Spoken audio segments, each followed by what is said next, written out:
राय मोहम्मद खान नासिर साहब होरां दी एक मशहूर ज़माना गज़ल है, मेरी पसंदीदा गज़ल। तुहाडी नज़र पैरां नूं कोई बुल ते नहीं ना, पैरां नूं कोई बुल ते नहीं ना, मंज़िल पद दा मुल ते नहीं ना, मंज़िल पद दा मुल ते नहीं ना, और वेला पट्टी बन ते छड्डदा है, लोकी जांदे गुल ते नहीं ना। ते उंज ते अज भी चेतर सावा है, उंज ते अज भी चेतर सावा है, पर ओ अगले तुल ते नहीं ना।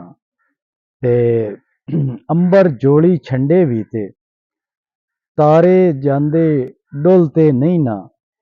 वेख ओनू झक झक के नासिर, तैनू एडी खुल ते नहीं ना, तैनू एडी खुल ते नहीं ना।